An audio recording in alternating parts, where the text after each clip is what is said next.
Hey guys, it's Iggy here, and we're doing another Kenner Aliens review. I got this at a different angle just because of the nature of the figure we're reviewing. It's a big one in length. This is kind of a weird one because it only really has like 2 points of articulation. Yet those 2 points kind of enable it to go in the most ridiculous of poses.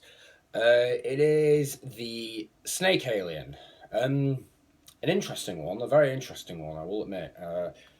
If you got my finger over the camera there. If you shine it in the light, you can sort of see just how translucent it is. That's probably not showing up very well on camera. Just for holding by his head. It's not turning up very well, I don't think. Not too sure. Oh, my phone's in the way. Yeah, it's probably not turning out very well. But yeah, you get the general idea.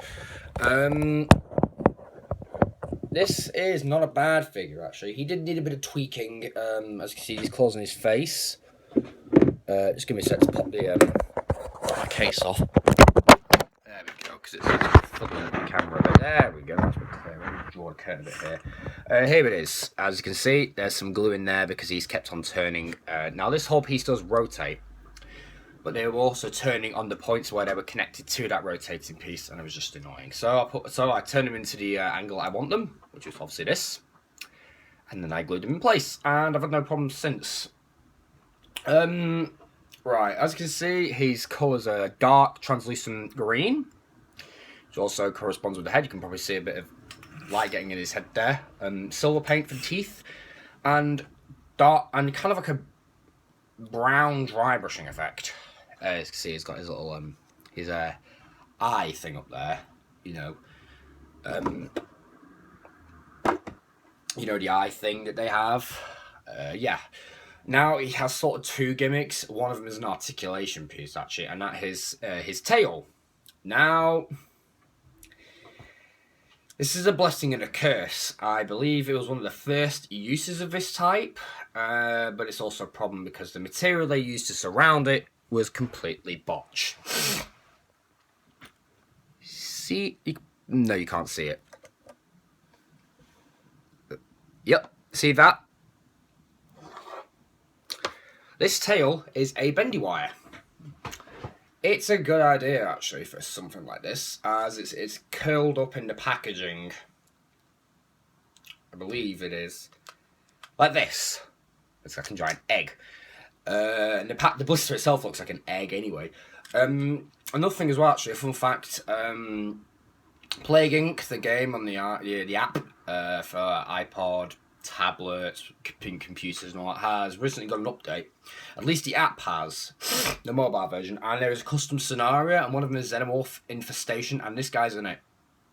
You only see a little picture of him, and he's one of the things you can unlock, but I think it's nice that they included some of the Kenner figures in there. That's really cool, actually. The Snake Alien, the Bull Alien. I'd have to take a closer look and see what other ones there are, but the two main ones I got were Snake and Bull. And I'm quite pleasantly surprised, actually. I mean, it's nice to see that someone's decided to pay a little homage to the Kenner toys in their Plague Inc. little custom scenario. And it's one that I downloaded because, I liked it. It's actually really, really good. And you can use cheats on it, so you can just use the cheats as like sandbox mode and buy everything and see what everything looks like. And it's really good. Still back to figure. Yeah, I've got a bit of a cold. These pieces are flexible, but they are not supposed to move. It would be nice if there was a little button that made them close shut on a marine, like a ribcage trap. I think that would have been pretty cool. Now, his articulation is, well, you've already seen one part, the bendy wire. And the other part is a cut joint in the head. I would have preferred it if this was a hinge so that it could go back. So you could have him like that, just slithering across the ground. I mean, you can sort of achieve it if you bend him like that, but too much of his body's high up in the air. And, you just hold my camera here. He kind of just slithers across the ground like that. Camera's going to fall. Oops. Just give me a sec. There we go. Not a bad figure. Right, so his gimmick, or his attack feature, if you want to call it, his attack is this. There is this little bit here, as you can see with the groove, and you just...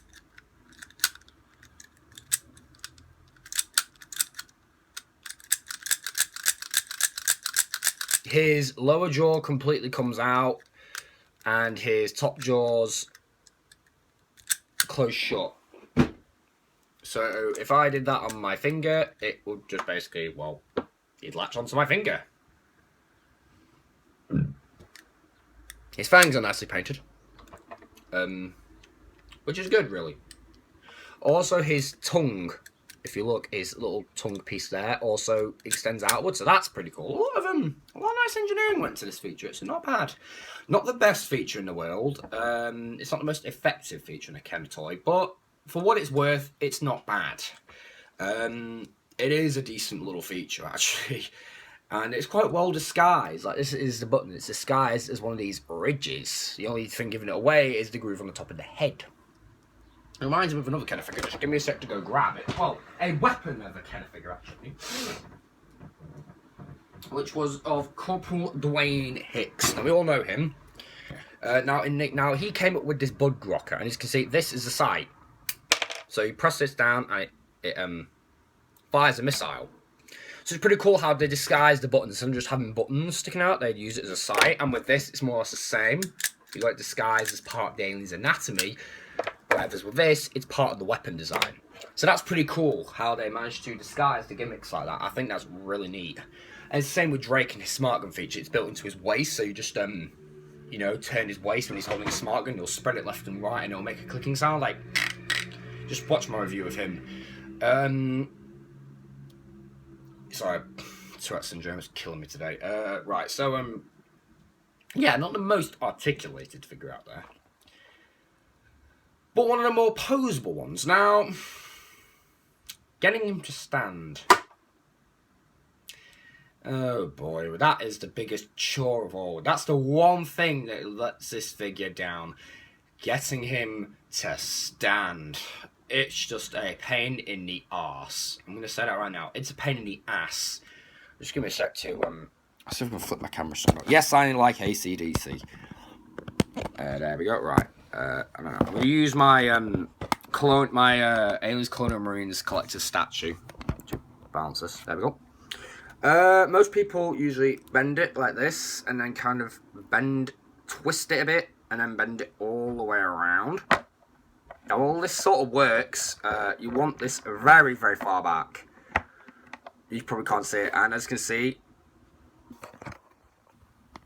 your balance is perfectly fine. Any bit more, however, and, well, he's just going to, well, yeah. Got him like this, though, and I got pretty lucky with the first try around.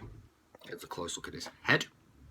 Has a very nice head sculpt, I will admit. That's what I like about these kind of toys, is the heads on them are very nicely detailed. In fact, no, the whole body is very nicely detailed. Not so much in paint, but in sculpt-wise, they are fantastic. Again, the aliens do not have much colour on them. I'll just move my camera back up here. Yeah. I got this guy in a box for about 50 quid.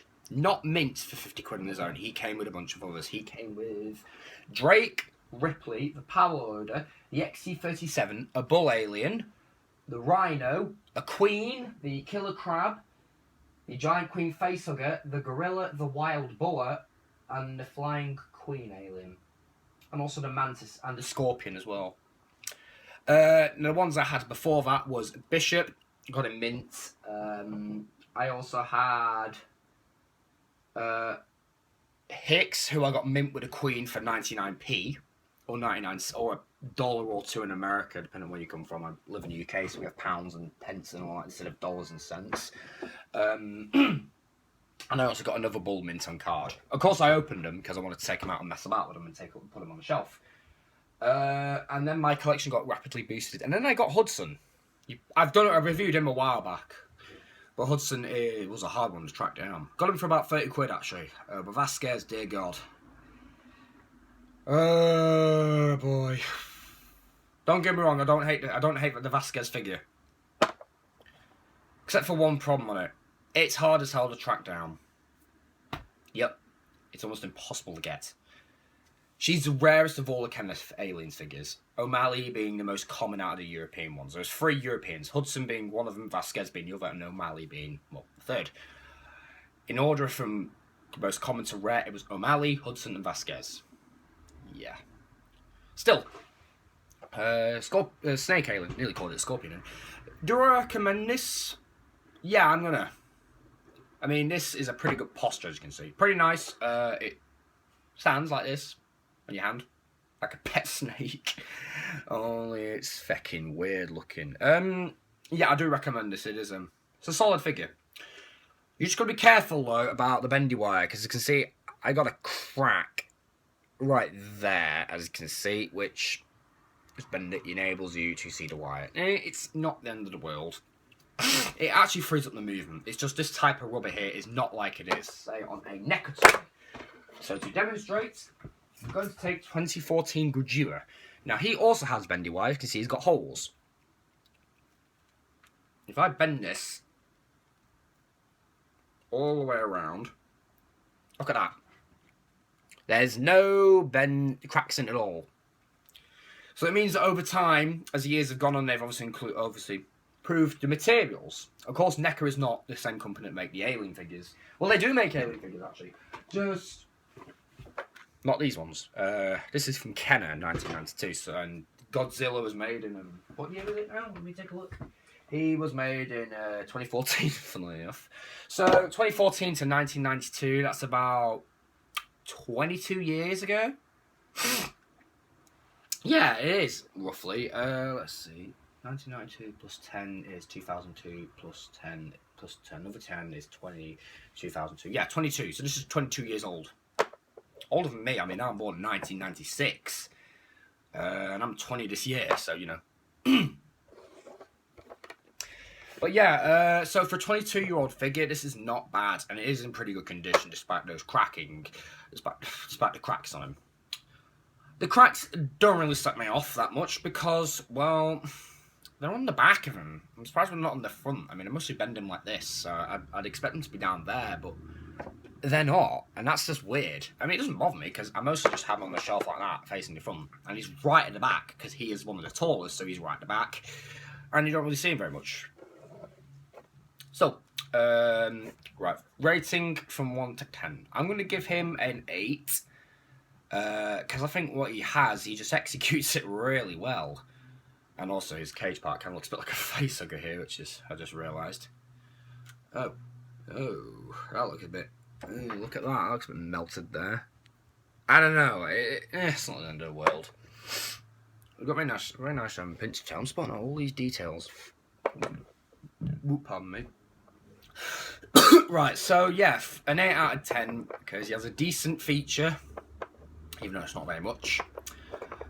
His articulation is bare bones minimum as hell, but his posability with his tail is ridiculous. You could have him hanging anywhere, provided you use the right things to hang him. String, blue tack, glue. Not glue. You end up wrecking your figure. I mean, I got away with that. He is mostly flexible, but I'm just thinking over time, you know, I hope he don't deteriorate or anything, because some rubbers have been known to deteriorate. I mean, this is quite flexible plastic, and this type of stuff deteriorates. But it's quite thick, as you can see. It is a very, very thick, like a thick band of it. Because obviously his tail's quite beefy, so it's quite a thick load of it. So I don't think he's really going to deteriorate. I don't know if he's going to last 100 years. He might do. And by that time, I will probably be in my 90s. I don't even know if I'm going to live to my 90s, to be honest. I hope so, but I doubt it. So, yeah. What's with his teeth? Nah. Oh, yeah, they're all painted silver in there, funnily enough. Yeah, so he has got nice paint on that. So, yeah, if you can get this guy for a relatively good price, I'd get him. I wouldn't spend loads on him. Maximum a tenner, roughly. $10, £10, 10 anything really. Just 10 or $9.99. We'll just say $9.99 for the sake of it. Because that's pretty much, I think, what this guy would have cost in the shop when they stocked him. 1992, I'm not sure. But yeah, yeah, that's what I would say. You know, don't spend too much on him. He is a priority one, because he's an alien, but he's not, like, I'd say, super high priority. I'm not ripping on him, I'm just saying, you know, he is not, like, I mean, one of the ones you want to spend a load of money on are the rare ones. The Swarm Alien, which mine is absolutely botched as hell. If you watch the review, you know why, but I'll just give you a very basic explanation. The electronics don't work in it. They worked once, and then they just shorted out. But it was mint in package. I don't know. I mean, it doesn't bother me too much. I can just buy a second one and have 2 Swarm Aliens, and then have one on display combined, and then one on this display as in its separate little units. Because Swarm Alien is 2 aliens that come apart and form 2. Well, it's 1 alien, and you pull one alien off, and it forms 2 separate little guys. So that's pretty cool. Still, he's one of the rare ones, the Swarm Alien. This guy, not so much. This guy's quite common, I think. I don't know. He's not. He's. I'd say out of rarity, he's a 5 out of 10. The most common ones you'll see are the Bull Alien, this Wave ones, the Queen, the Bull, the Gorilla, the Scorpion. They're quite common actually on the secondary market, at least eBay. So yeah, wrapping it up. Good figure, decent feature. Showing about the bendy wire breaking, and yeah, I'll catch you guys in the next video. Peace.